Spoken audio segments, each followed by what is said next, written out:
O Senhor esteja convosco. Proclamação do Evangelho de Jesus Cristo segundo Lucas.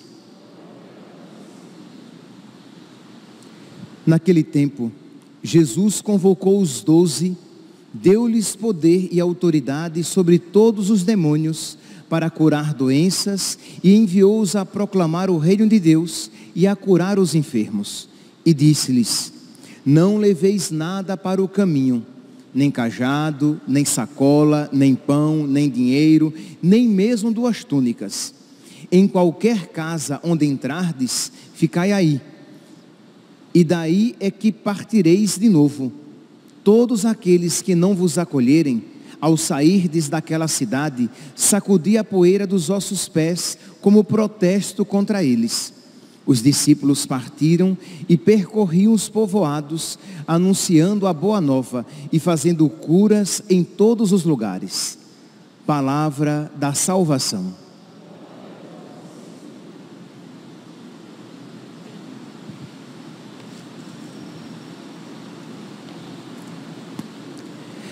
Caríssimos irmãos e irmãs, gostaria de refletir sobre o mundanismo e refletir rapidamente sobre o perigo do mundanismo e do desespero de salvação, do desespero de santidade e desespero de salvação. E vou me utilizar da primeira leitura de hoje e da memória, né, do santo cuja memória hoje estamos celebrando, São Vicente de Paulo. Pois bem, na primeira leitura de hoje, retirada do livro de Esdras, o contexto aqui é o seguinte: o povo de Deus tinha saído do exílio, o rei Ciro, rei da Pérsia, tinha permitido o retorno do povo de Deus. Só que o povo de Deus, depois de muito tempo na Babilônia, tinha se contaminado com os seus costumes, isto é, a convivência e até, de certa maneira, a convivência razoavelmente pacífica fez com que o povo de Deus adquirisse, incorporasse costumes totalmente contrários à vontade de Deus, aos mandamentos de Deus. Então vem aqui Esdras e vem pedir perdão a Deus por essa, nós poderíamos dizer, por essa contaminação de costumes. E aqui, meus irmãos, não há como ler um texto desse e não ver que isso de alguma maneira se aplica também a nós. Isto é, não é raro encontrarmos em nós, não apenas nos outros, realidades mundanas com as quais nós queremos pacificamente conviver, que nós não queremos combater, retirar da nossa vida, porque nós queremos muitas vezes conciliar o inconciliável. Então vocês vão encontrar cristãos católicos que acham que alguns pseudo-valores do mundo, alguns falsos valores, podem ser vividos por cristãos católicos. Então, a maneira de namorar, cristãos católicos que acham que pode namorar como o mundo namora.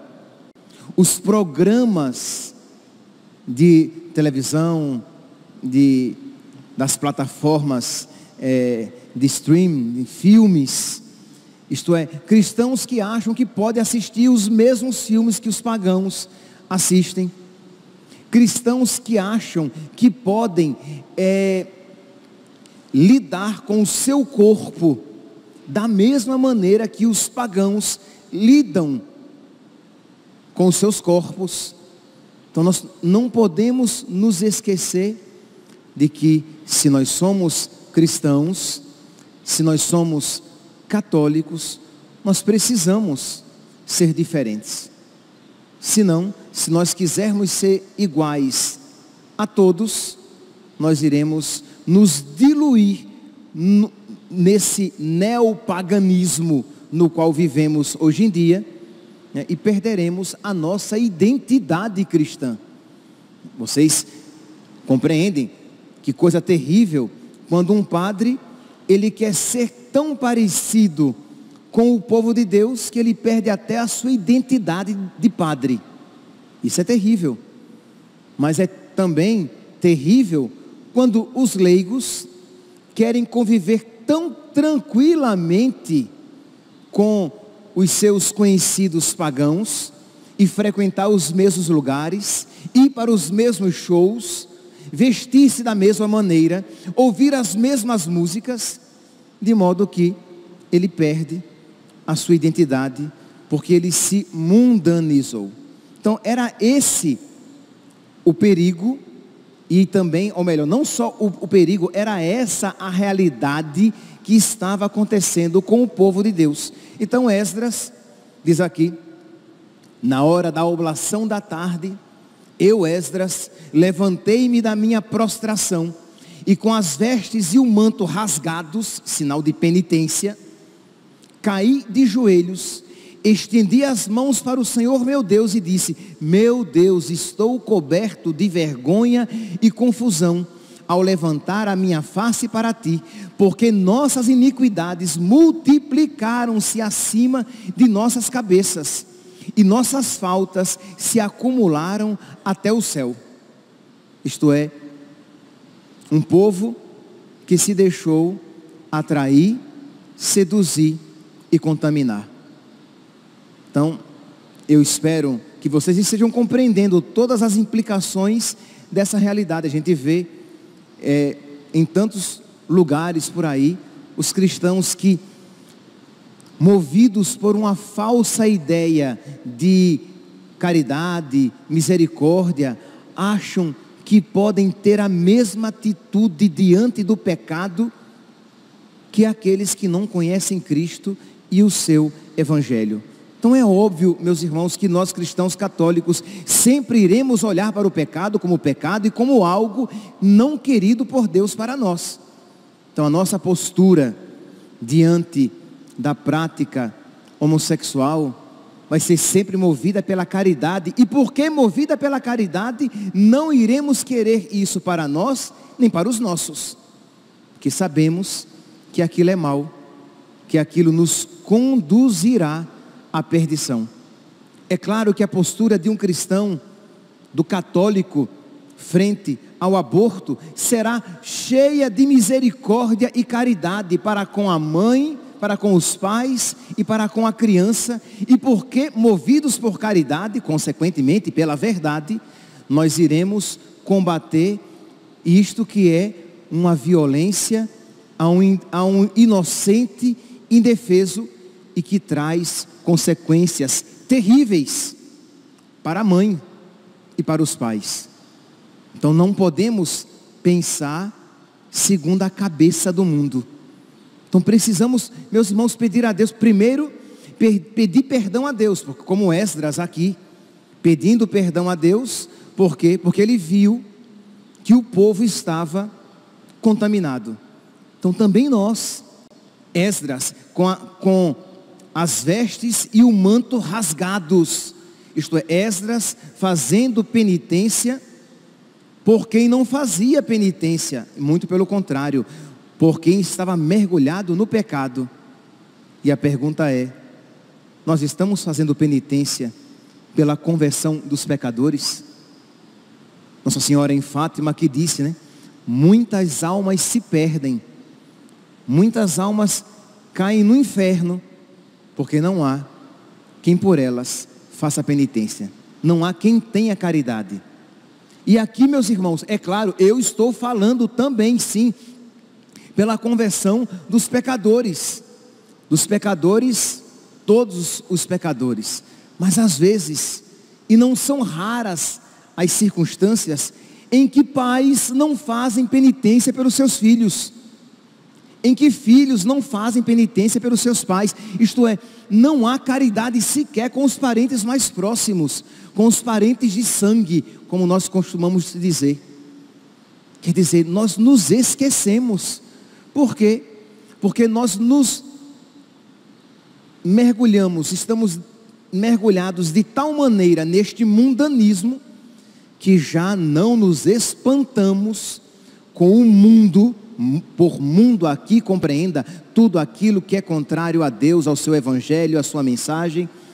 Nós já não nos espantamos com o mundo presente em nós e nos nossos.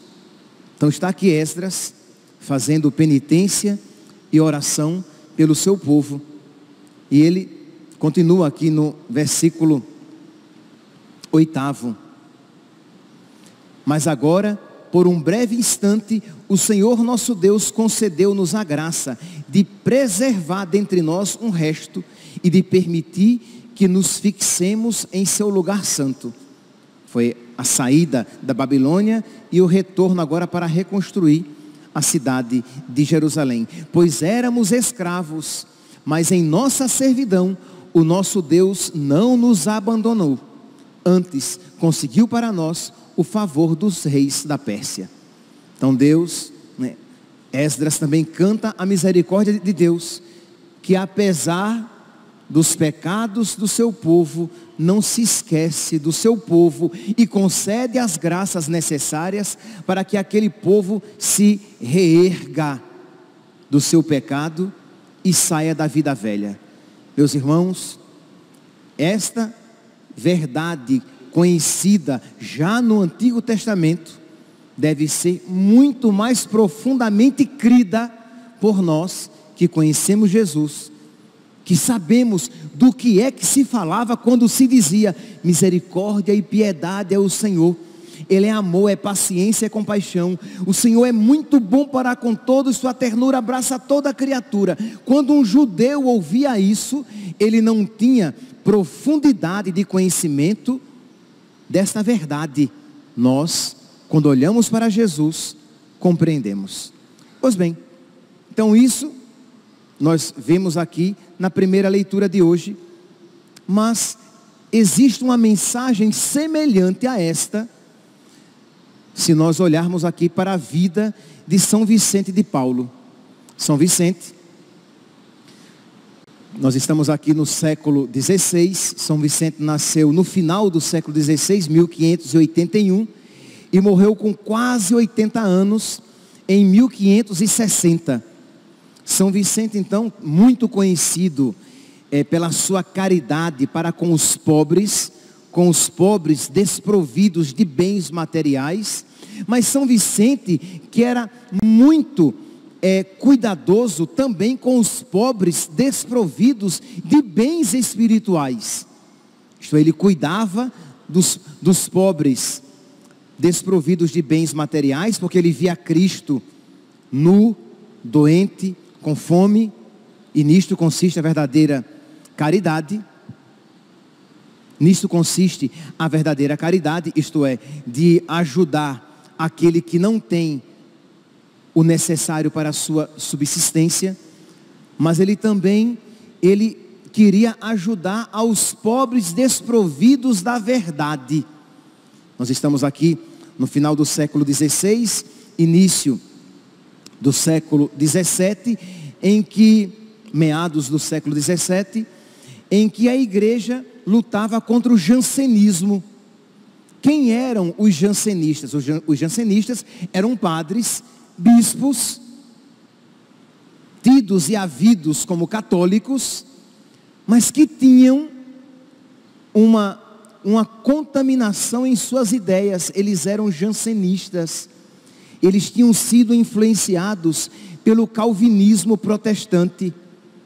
E aqui o gancho que nós fazemos com a primeira leitura lá na primeira leitura mostrava o povo de Deus contaminado pelas ideias e pelos costumes dos pagãos.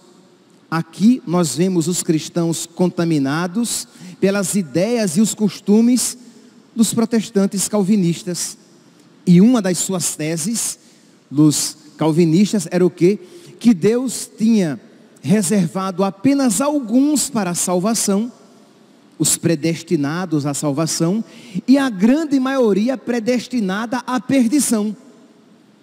De modo que, independentemente do que eles fizessem, eles se perderiam. Eles iam para o inferno, porque apenas alguns tinham sido predestinados para a salvação. Enquanto a doutrina católica é: Deus quer que todos os homens se salvem e cheguem ao conhecimento da verdade. Então somos todos chamados à salvação. Se nós, por graça de Deus, fortificados pela graça de Deus, cooperarmos com a graça de Deus, salvar-nos-emos, seremos salvos, porque Deus quer que todos nós sejamos salvos. Mas aquele pensamento tão contrário ao Evangelho, dos calvinistas protestantes, influenciou os católicos, de modo que o jansenismo estava ali, misturado entre os cristãos católicos, e vocês podem imaginar as consequências trágicas deste pensamento. Ora, imagine, se você coloca na cabeça de que a grande maioria é predestinada à perdição, quando você olha para a sua vida, que peca, se converte, peca, confessa, peca, confessa, peca, confessa, você diz: então não tem um jeito não, eu sou um predestinado à perdição. A maioria é predestinada à perdição. Por quê? Porque se nós, católicos, que cremos que Deus quer a salvação de todos e concede a graça para que todos se salvem, podemos nos sentir tentados ao desespero com a experiência dos próprios pecados. Imagine com a heresia do jansenismo, que dizia exatamente isso: a grande maioria vai para o inferno. E vai para o inferno porque Deus predestinou. Só apenas um pequeno grupo será salvo. Então, São Vicente de Paulo, movido pela caridade, que queria tirar da indigência espiritual, da pobreza espiritual, que é o erro. E que caridade, meus santos, é tirar alguém do erro, é tirar alguém da mentira. São Vicente de Paulo, então, ele incentiva os bispos para que coloquem em prática aquilo que o Concílio de Trento já tinha mandado, isto é, construir seminários para formar padres com uma doutrina correta, para que ensinem corretamente o povo de Deus, para que o povo tenha não só esperança de salvação, porque Deus quer que todos os homens se salvem e cheguem ao conhecimento da verdade, mas para que os homens saibam que somos chamados à santidade. Isto é, não apenas Deus quer que todos se salvem, mas Deus quer que todos nós vivamos à altura do seu Evangelho. É tanto que, e aqui, meus irmãos, quando eu digo isso, eu digo com todo respeito, mas tem que ser, é isso o que os próprios protestantes dizem a respeito deles. Por que é que os protestantes não têm santos? Porque eles não creem na santidade. Eles não creem que alguém possa ser santa. Porque não estou nem aqui entrando no calvinismo daqueles que são predestinados à perdição, mas eu estou aqui falando de uma aplicação bem geral da ideia protestante de que a salvação é Jesus que, vamos usar aqui uma imagem, que se coloca na frente do pecador. Aí o pai, quando olha para a pessoa, vê Jesus na frente, mas a pessoa por trás continua destruída pelo pecado, continua ruim, desgraçada, a sua natureza não mudou em nada, porque o homem é pecador e não pode mudar a sua situação. A doutrina católica crê que a graça de Deus pode restaurar o homem, de modo que quando Deus olha para o homem, vê Cristo no homem, vê a ação da graça de Deus que transformou a natureza daquele homem e daquela mulher. O doutor da graça, Santo Agostinho, vai dizer, né? O Deus que te criou sem ti, não quer te salvar sem ti. Então, meus irmãos, nós queremos também pedir a Deus que afaste de nós toda contaminação com ideias erradas. Na época de São Vicente de Paulo, uma das ideias era essa, isto é, da predestinação à perdição da grande maioria e apenas um grupo seleto e escolhido para se salvar. Mas nós queremos pedir a Deus que nos liberte, que nos exorcize de todas as ideias contrárias à fé e à moral cristã católicas. Quantos cristãos católicos influenciados por ideias tão contrárias ao Evangelho, tão contrárias à revelação de Nosso Senhor. Quantas vezes você vai conversar com uma pessoa e apresenta a doutrina católica e a pessoa diz assim: ah, mas para mim não é assim. Ela está tão imbuída, tão mergulhada, tão encharcada de ideias outras, mundanas ou heréticas, que ela não consegue se abrir à verdade católica. Quem é que, pelo amor de Deus, você chega para alguém que se diz católico, católica, e você diz assim: olha fulano, olha fulana, você precisa se confessar. A pessoa tem consciência de que está em pecado, ela tem consciência de que ela deveria se confessar, mas ao mesmo tempo ela diz: não, eu peço perdão diretamente a Deus. E a pessoa não se dobra. A pessoa tem consciência de que algo não está de acordo com a vontade de Deus, com aquilo que ensina a única igreja de Cristo, mas ao mesmo tempo ela está tão encharcada de ideias mundanas que turvam, que comprometem a sua vontade, o seu poder de decisão, e ela fica ali patinando no mesmo lugar, sem tomar uma decisão clara, porque ela não tem ideias claras. Ideias claras. Hoje em dia, ter ideias claras é ser fundamentalista, né? Nesses dias que eu fiz alguma homilia falando que o católico não pode ser espírita, que o católico não pode ser maçom, da posição do católico a respeito do aborto, da posição do católico no que diz respeito à ideologia de gênero, LGBTQI+. E eu dizendo com toda clareza, respeitosamente, mas dizendo qual é a doutrina católica a respeito disso. Pessoas que escreviam lá nos comentários, me criticando, né? Houve quem até dissesse que eu deveria ir para o Afeganistão, que eu deveria ir ser um padre lá no Afeganistão, isto é, para morrer. Por quê? Porque você tem uma fé clara. Isto é, ter uma fé clara é ser fundamentalista para a mentalidade atual. O bonito é não ter certeza de nada, a não ser da ideologia do mundo. Aí sim, a ideologia do mundo você tem que ter ideias claras e certeza. Mas no que diz respeito à doutrina cristã, o bonito é você não ter certeza, é você ser um relativista, é você dizer que está todo mundo com a verdade, todo mundo certo, que pode ser isso, mas pode ser aquilo também. Mas os ensinamentos do mundo não. Os ensinamentos do mundo são aquilo e somente aquilo.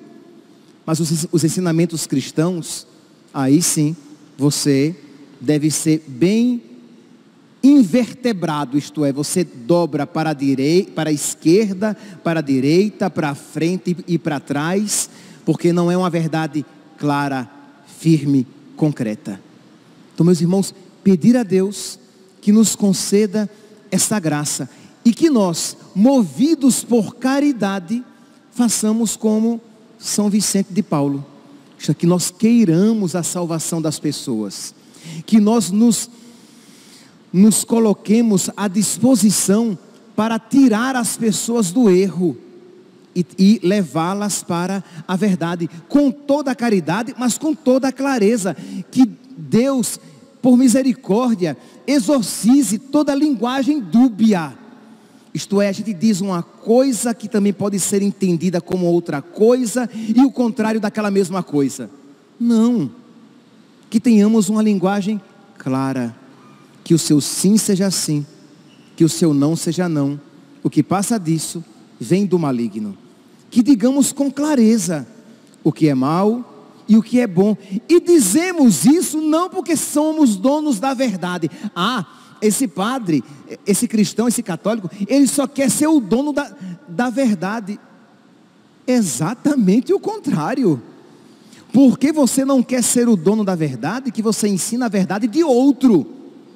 Dono da verdade, você quer ser quando você prega as suas ideias. Mas quando você prega aquilo que sempre foi ensinado por Cristo, você quer tudo menos ser dono da verdade. Você quer ser servo da verdade.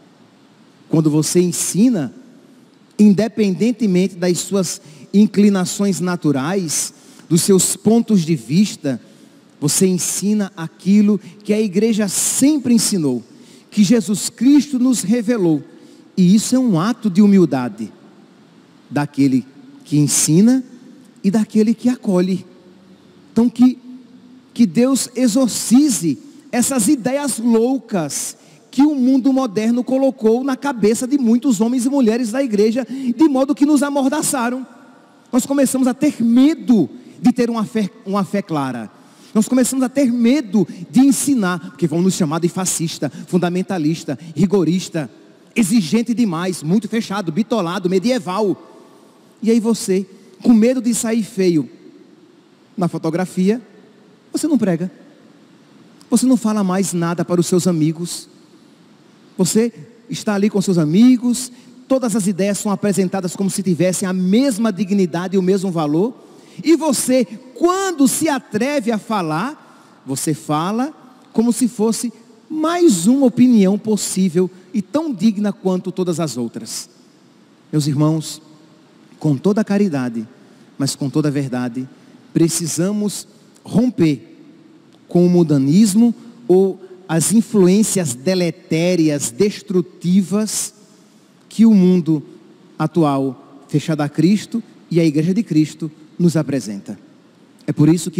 É também por isso que nós, a partir de hoje, nós iremos rezar em todas as missas essa oração de Nossa Senhora Augusta, Rainha dos Anjos. Isto é, esta oração que foi dada pela própria Virgem Maria para os combates espirituais que se tornariam mais acirrados e presentes a partir do século XIX. Então, se Nossa Senhora nos deu uma arma, nós queremos nos utilizar dessa arma. Então, quando você rezar, que você coloque o seu coração, que você tenha em mente a sua vida, que precisa ser exorcizada, ser afastada, ser libertada. É uma oração de libertação. Então que Nossa Senhora, por meio dos seus santos anjos, liberte a sua inteligência de ideias contrárias ao Evangelho. Que Nossa Senhora liberte os seus afetos de inclinações tão contrárias ao coração de Cristo. Que Nossa Senhora liberte você de impulsos desordenados, mas que Nossa Senhora também liberte a sua família. E você vai ter em mente a sua família. Você vai ter em mente a sua paróquia, os padres por quem você reza, os seus amigos de comunidade, o seu bispo, os bispos do mundo inteiro, o Papa, os cardeais, isto é, movidos por caridade, pedir que Nossa Senhora envie os seus anjos para que fortaleça a sua igreja. Ter em mente, por exemplo, o STF, com seu ativismo judicial, que quer implantar leis, que quer fazer aquilo que não lhe cabe, pedir que Nossa Senhora os livre desse pecado. Que não só eles querem fazer aquilo que não lhes compete, mas quer fazer algo mal. Isto é, quer fazer algo de uma maneira errada, que não lhes compete fazer leis, e isso que eles querem fazer de maneira errada, é errado. Isto é, aumentar, fazer crescer cada vez mais o número de assassinatos de bebês na barriga de suas mães. Isso porque, movidos pela sua ideologia, porque eles acreditam que isso seja bom, que você tem que estar muito perdido, muito longe da verdade, para achar que matar uma criança seja algo bom. E isso movido pela pressão de muitas outras instituições que querem que isso seja institucionalizado no nosso país. Então pedir que Nossa Senhora envie os seus anjos, para que os santos anjos da guarda venham em nosso auxílio, para que os anjos da guarda, das crianças, dos bebês, venham em nosso auxílio neste combate espiritual. Então rezar por aquelas pessoas que vocês veem que estão se encaminhando e se perdendo no pecado. Então quando você fizer essa oração, você está fundamentada, não na sua força, que você não tem nenhuma, mas fundamentado nas graças que Deus quer conceder por meio de Nossa Senhora Augusta, Rainha dos Anjos. Que se Deus deu a ela esta missão, é isso o que nós rezamos, né? Augusta, Rainha dos Céus, soberana mestra dos anjos, vós que desde o princípio recebestes de Deus o poder e a missão de esmagar a cabeça de Satanás. E a Virgem Maria, então, quando dita esta oração, é porque, de alguma maneira, nós iremos participar deste poder que foi concedido a ela. Ela quer, mas ela quer esmagar a cabeça de Satanás. Deus quer esmagar a cabeça de Satanás por meio dos pés virginais e puríssimos da Virgem Maria, mas com a nossa súplica. Nós precisamos suplicar. Então pedir isso a Nossa Senhora, para que isso aconteça na nossa paróquia, na nossa família, na nossa vida, no nosso país, na nossa igreja, nos homens e mulheres da nossa igreja. Nós vos pedimos humildemente, enviai vossas legiões celestes. Não é contra homens de carne e sangue que nós lutamos, não é contra homens togados que nós lutamos, os juízes. Nós lutamos contra os seres maus, os demônios que habitam nos ares, como diz São Paulo. Então a nossa luta, ela é muito mais no campo espiritual. Claro, nós precisamos e devemos a fazer tudo aquilo que estiver ao nosso alcance, mas em tudo sempre acompanhado com a oração. Por exemplo, nós iremos agora no próximo dia 8, no domingo 8, nós iremos fazer uma grande passeata, caminhada em prol da vida. E eu espero que todos nós, Cuiabá, Várzea Grande, estejamos nesta caminhada. Que nós digamos não ao aborto, não à DPF 442. Nós somos a favor da vida. Então, padre, vai estar quente. Vai estar quente, vai estar quente. Mas mais quente é o inferno, se nós nos omitirmos de fazer a nossa parte.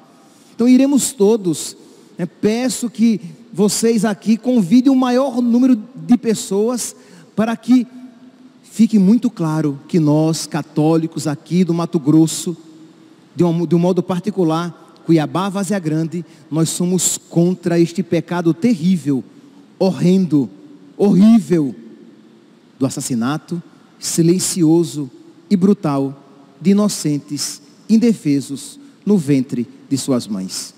Que nós então, meus irmãos, movidos por caridade e por ideias bem claras do Evangelho, nós possamos sempre iluminar as nossas ações, as nossas palavras, e o nosso combate militante neste mundo. Louvado seja nosso Senhor Jesus Cristo, para sempre seja louvado.